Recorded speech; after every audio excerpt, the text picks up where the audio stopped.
Welcome to Redefining Medicine, an intimate and personalized program that illustrates a different side of the practice of medicine. Our in-depth conversations will focus on the physicians and practitioners who are redefining medicine through their integrative, functional, and holistic approach to health and well-being. Welcome to our weekly podcast, Redefining Medicine. We are pleased to welcome Dr. Cabeca, a clinician triple board certified in obstetrics and gynecology, integrative medicine, and anti-aging and regenerative medicine. With a passion for women's health and menopausal management, Dr. Anna is described as the girlfriend doctor. Thank you for being with us, Dr. Anna. It's great to be here with you, Lindsay. Thanks for having me. Dr. Anna, what first drew you to the study of medicine and your particular field of women's health? Yeah, well, I was a young 16-year-old when I was coming home from the school bus stop one day, and I was coming home to an empty house, which was the first time in my life because my mom was always there, cooking up a storm. And I was 16, she was 52 years old, and she was in the hospital undergoing heart surgery for coronary artery bypass. And I realized I was already loving research and already been working at hospitals, been, volunteering and candy striping as we had in the day. But I realized that the research that they were basing my mom's medical care on was done on men. And so that really propelled me into being a strong women's health advocate and also a researcher in women's health prior to entering medical school. You've self-described yourself as the girlfriend doctor. Will you share on what this title means to you and your approach to medical care? Oh my gosh, actually, I was tagged the girlfriend doctor by Sherry Salata.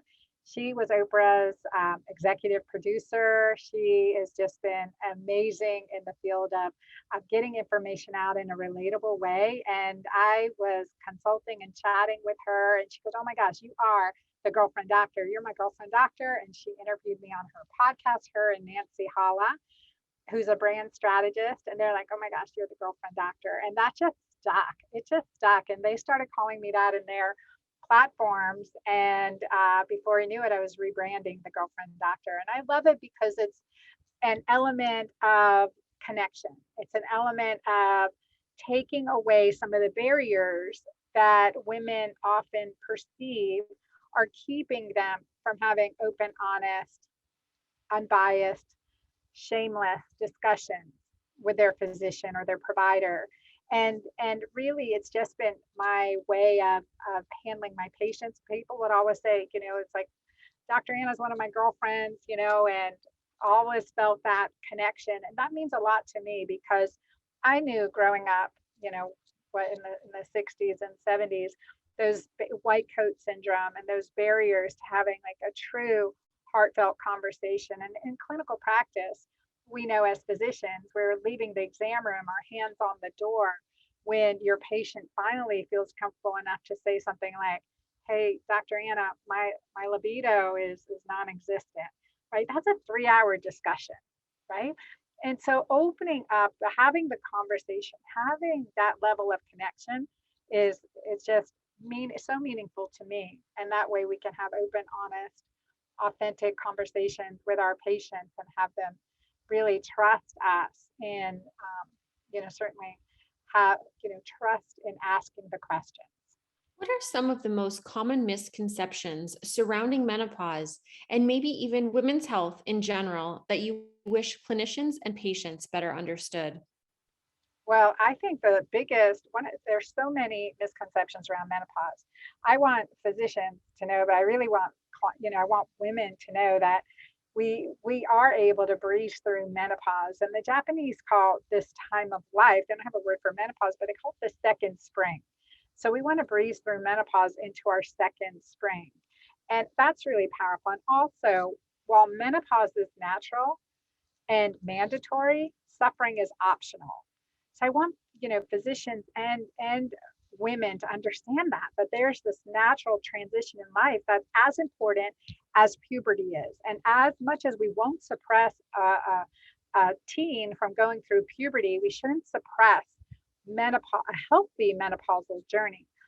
And another big thing is that hot flashes are often, attributed solely to estrogen insufficiency or low estrogen, when really a number one cause of unrelenting hot flashes is insulin resistance. So I found that with like my menopause program and my keto-green way of eating and lifestyle that keeps that intermittent fasting, breaking up with the bad boy sugar, right, getting into a healthy keto type diet, whether it's plant-based or omnivore, and no more snacking. That's game changing. That creates insulin sensitivity, and within 2 weeks, women report their hot flashes are gone, or at least 80 to 90% better, and that's powerful. And oh my gosh, that sex is a thing of our past. Can I just add that one in? That is a common myth.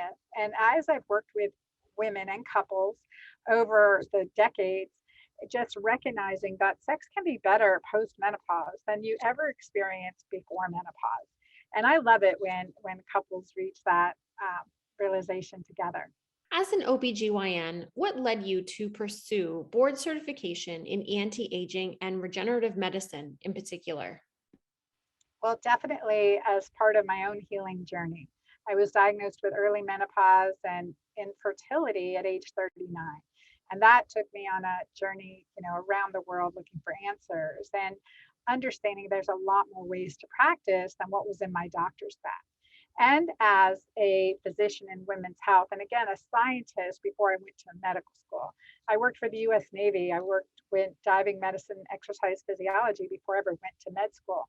So I was really interested in the mechanism of action, plus the cutting edge, right? Like when you're a scientist, you're on the cutting edge of discoveries. And so for me, digging into the world of anti-aging and regenerative medicine, empowering the body to heal itself is really important, especially for women. Empowerment for women in the medical field and as a patient, as well as a physician and provider, is truly necessary. And it just gives us a certain amount of control that over the past several decades had been taken away. How is bioidentical hormone replacement therapy utilized in your practice? So I utilize bioidentical hormone replacement really, oh my gosh. Well, number one, there's no age limit. Progesterone is needed with or without a uterus, bioidentical, postmenopause for sure, and then perimenopause to help with symptoms. And typically I address, again, this is a topic I've lectured on internationally and nationally and at A4M on bioidentical hormones and sexual health and sexual medicine. It's really an important and integral part. But again, I will say, and in my first book that I wrote, The Hormone Fix, I say it takes more than hormones to fix our hormones. So it is one piece of the puzzle, but it's a very essential piece, especially the older we get. And I think it's powerful to understand the way we administer hormones and administering in the most natural way possible for quality of life issues and concerns.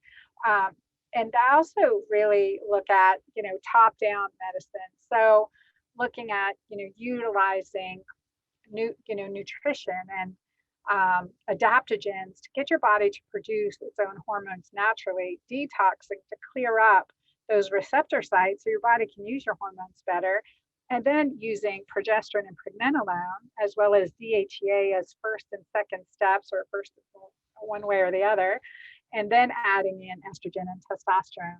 And so I look at it from kind of that direction typically when I'm helping clients, but again, no age limit on that. And final question, as a busy clinician yourself, how do you ensure you remain healthy and grounded? And are there any particular practices, habits, or anything really that help keep you at your best?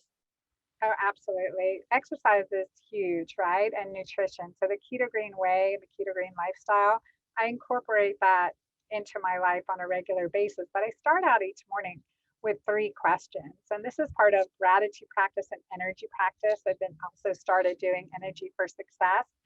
And so, but the gratitude practices that I get are from Saint Ignatius. And he wrote in the spiritual practices that, just these questions that we ask ourselves. So the 3 questions that I've I've taken from that is, number one, where did I see love today? And this is like how it will end each day, is like, where did I see love today? Where was I loving? Where could I have laughed at myself more?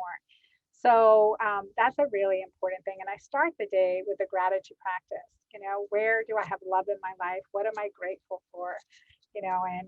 And that's, again, these are just really important principles that I can't start my day or end my day without. So I bookend my days like that. And I feel like that has just been game. It really has transformed my life and keeps me very positive and optimistic and energized.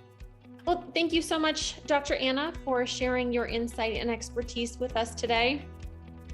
It was my pleasure. Thanks for having me. And thank you to all of our listeners. Until next time.